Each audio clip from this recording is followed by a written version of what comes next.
¿qué tal? ¿Cómo están? Buenos días, tardes o noches, dependiendo de a qué hora estén viendo este video. Mi nombre es Miguel Ángeles, esto es Formación Escopeta y vamos a platicar un poco acerca de Brian Flores. Ya sabemos que este entrenador, que era head coach de los Miami Dolphins hasta la temporada pasada, después de ser despedido por el equipo de Miami, decidió meter una demanda contra la NFL y específicamente contra algunos de los equipos en particular. Básicamente los Miami Dolphins, los New York Giants, y básicamente alegando que había un caso de racismo en el proceso de contratación de head coaches.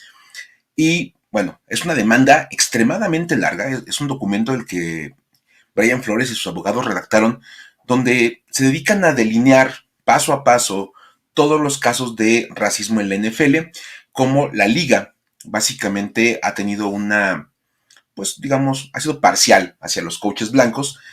Y Brian Flores explica con muchísimos detalles, muchos ejemplos, cómo la verdad es que los entrenadores de raza afroamericana o de minorías en general no tienen las mismas oportunidades o no se les mide con la misma vara que a los coaches de color, de blancos, o sea, la gente, digamos, de raza blanca. Entonces, ¿qué pasó? Bueno, de momento estaba la demanda ahí. Ya sabemos que Brian Flores acusó a los Saints, básicamente de hacer una entrevista como muy por encima, no, a los Broncos, perdón, a los Broncos de hacer una demanda, pues una entrevista básicamente así como de, sí, claro, te entrevistamos, pero realmente pues hasta acusó que estaban medio tomados los ejecutivos de Denver. Luego acusa a los Giants de que lo habían entrevistado cuando ya habían contratado a Brian Daboll y que solamente lo habían entrevistado para cumplir con la regla Rooney, una regla que ya he explicado en algunos videos, que está encaminada a solicitar que los equipos entrevisten cuando menos a 2 candidatos de minorías para hacer un proceso, digamos, más diverso. Esa demanda más o menos parecía estar como en un limbo, sobre todo porque Brian Flores fue contratado por los Steelers, que lo ponen ahí como, tranquilo, tú no te preocupes, yo soy una buena franquicia, te contraté, vamos a mantener las cosas con calma.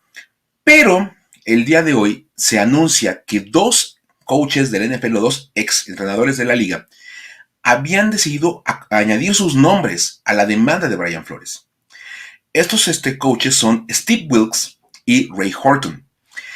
Estos 2 entrenadores básicamente lo que alegan es que ellos pueden básicamente sumarse a las acusaciones de Brian Flores de cómo la NFL no está siendo una liga, digamos, equitativa en las cuestiones raciales y cómo los procesos de contratación de head coaches no son parejos.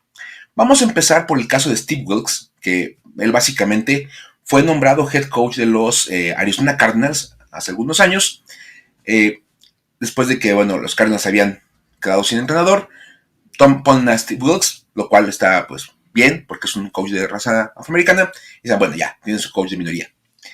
Steve Wilks fue despedido después de un solo año, en el cual pues, fue su única oportunidad que tuvo de manejar a los Cardinals.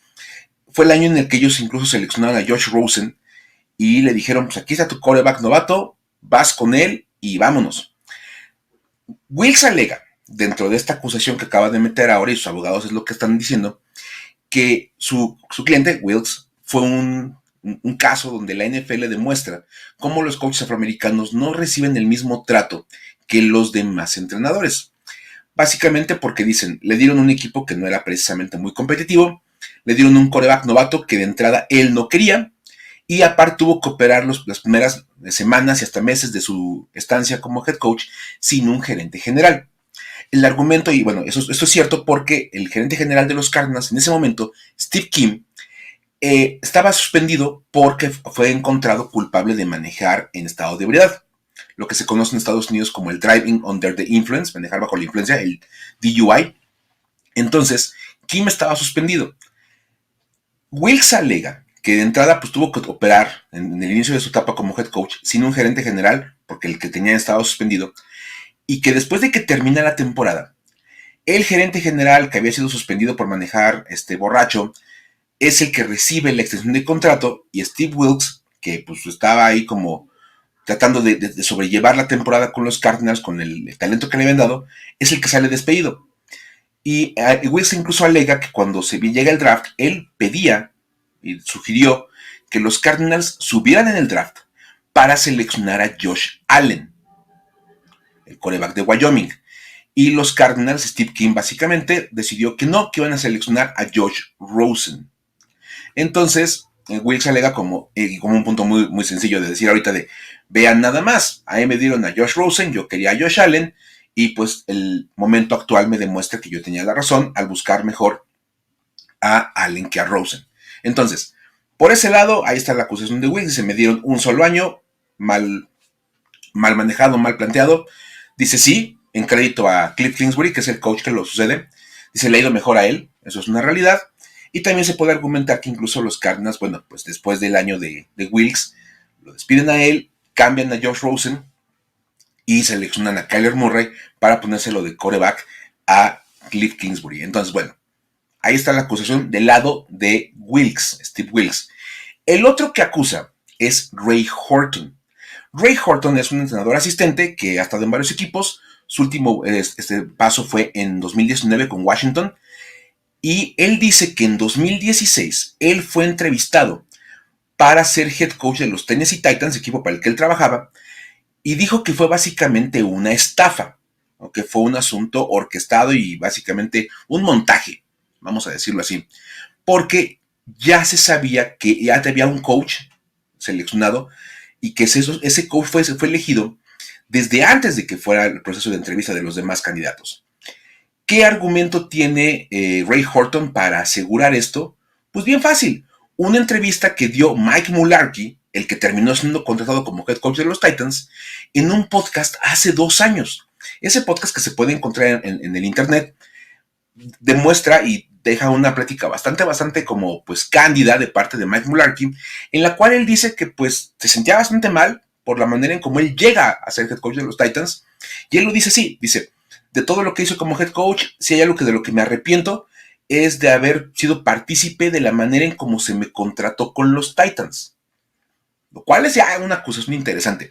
Y da unas declaraciones que la verdad están bastante interesantes. Vamos a leer nada más un pedacito que me parece que es lo más importante.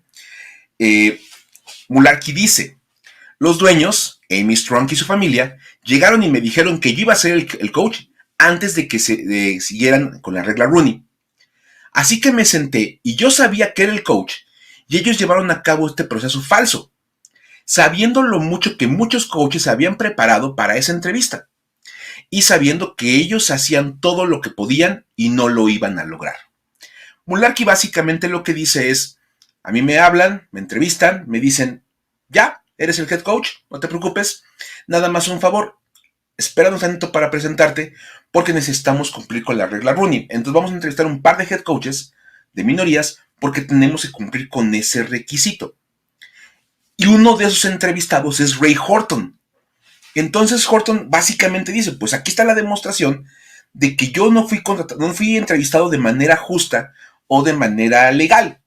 Dice, básicamente me orquestaron una entrevista, la cual no iba a ningún lado, y simplemente para cumplir con la regla Rooney. Esto es una acusación bastante evidente de discriminación, porque básicamente le dieron una entrevista, pues para justificar el haber cumplido con la regla Rooney, cuando en realidad no lo estaban entrevistando para nada. Porque el puesto de head coach que estaba supuestamente vacante, ya lo habían llenado con Mike Mularkey. Ahora, los Titans y los Cardinals, que son los equipos que salen ahorita, pues digamos, raspados con estas acusaciones, ya salieron a defenderse. Los Cardinals, por un lado, en el caso de Steve Wilkes, dicen que pues ellos saben que la temporada de Wilkes fue muy complicada y que ellos entienden que se tuvieron que tomar decisiones muy difíciles en ese momento, pero que ellos juzgan o consideran que, dado el paso de los años, se ha demostrado que fue un cambio adecuado. Básicamente porque los Cardinals con Cliff Kingsbury han sido un equipo mucho más competitivo, aunque no han tenido ningún tipo de éxito en la postemporada. Pero argumentan como de, antes de la llegada de Kingsbury las cosas no iban bien, no estábamos teniendo los resultados esperados, se tomó la decisión de hacer un nuevo corte de tajo y parece que funcionó bien. Como argumentando de, fue una decisión que se tomó por el bien de la franquicia, no por otra cuestión. En el caso de los Titans, el equipo está negando absolutamente que haya sido el proceso como Mike Mularkey lo describió. Ellos aseguran que Amy Strong, que es la dueña del equipo, y su familia llevaron a cabo un proceso de entrevista de 4 candidatos. Obviamente, pues ya sabemos que uno de ellos es Mike Mularkey y el otro Ray Horton. Dicen, se entrevistaron a 4 candidatos, todos tenían algún tipo de credencial para justificar ser entrevistados para el puesto de head coach, y lo único que pasó fue que simplemente elegimos al que nos parecía el más preparado en ese momento para el puesto. Ahora, obviamente la parte que se complica es la declaración de Mularkey, porque Mularkey dice, pues a mí me dijeron que me entrevistaron y que ya estaba el puesto, pero que tenía que esperarme a que se cumpliera con la regla Rooney. Entonces, ahí es donde rompe un poquito el asunto y donde va a ser complicado de demostrar para Tennessee el asunto. Vamos, es un asunto cuando menos de palabra contra palabra, y eso obviamente va a ser difícil de demostrar, y a la vez también va a dejar una duda bastante razonable en la manera en cómo se llevó a cabo este proceso de selección de entrenador en Tennessee. Así que, básicamente, lo que Brian Flores gana con la adición de estos 2 nombres a su demanda es contar con un par de validaciones a lo que él está diciendo. Él acusa, como Brian Flores, de la NFL es una liga que discrimina a los coaches afroamericanos, y mientras nada más él estaba como el único acusador, pues se podía mantener como un asunto de, bueno, es Brian Flores enojado con los Dolphins y con los Giants y con los Broncos por la manera en cómo se llevó a cabo su despido y su posterior proceso de contratación o de entrevista con los demás equipos. Ahí está, y la NFL así lo manejaba, como de, bueno, pues ahí están. El problema es que ahora, con la adición de lo que alega Steve Wilks y lo que alega Ray Horton, ya no es un caso de uno acusando a la liga de discriminarlo. Son 3 individuos que están presentando distintos ejemplos de cómo la NFL ha tenido casos de discriminación contra coaches afroamericanos. Esto hace mucho más grande el proceso y hace mucho más complicado que la NFL logre zafarse de lo que están pasando. ¿Sale? Entonces, me interesa ver ustedes qué opinan, cómo creen que se pueda resolver este asunto. ¿Qué tanto ayuda a la causa de Brian Flores el tener la declaración de Wilks y de Horton? Ya saben que me pueden dejar los comentarios acá en este video, en la sección que tiene aquí YouTube, o lo pueden hacer a través de las redes sociales, están pasando aquí en la cintilla. Yo voy a tratar de leer todo lo que ustedes me pongan, tratar de contestar. Y bueno, por ahora los voy a dejar, pero nos vamos a ver seguramente en más videos en los próximos días. Por ahora, deseo que la pasen muy bien, tengan un excelente día, tarde o noche, lo que sea que esté pasando a la hora en que esté viendo este video. Y nos vemos en la próxima. Bye.